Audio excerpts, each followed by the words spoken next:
પ્રાંતિજ કોંગ્રેસે જિગ્નેશ મેવાણીના સમર્થનમાં દારૂ ડ્રગ્સ વિરોધી મુદ્દે આવેદનપત્ર આપ્યું.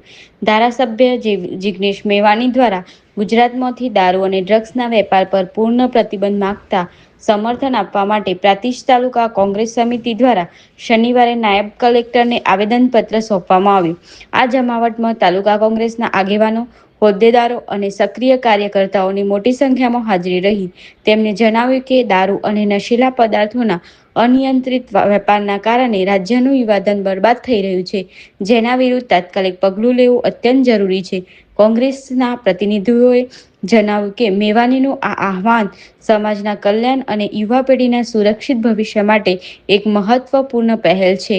તેમને સરકાર પાસે આ મુદ્દે ગંભીરતાપૂર્વક વિચારણા કરીને કાયદાકીય પગલાં ભરવાની માંગ કરી છે. મુકેશ પરમાર, પ્રાંતિજ તાલુકા શહેર અને કોંગ્રેસ સમિતિ દ્વારા આજનું જે આવેદનપત્ર આપવામાં આવ્યું છે, એટલે આપણા કાર્યકારી પ્રમુખ એવા જિગ્નેશભાઈ મેવાણી એમને વડગામના ધારાસભ્ય છે, એમને જે મુદ્દાઓ જે ઉઠાયા છે કે દારૂ જુગાર અને ડ્રગ્સનો જે વેપલો થાય છે, એ વેપલો બંધ થાય અને જે યુવાધન છે એ બરબાદ થતું રોકાય, એના અનુસંધાનમાં આ આવેદનપત્ર આપવામાં આવ્યું છે.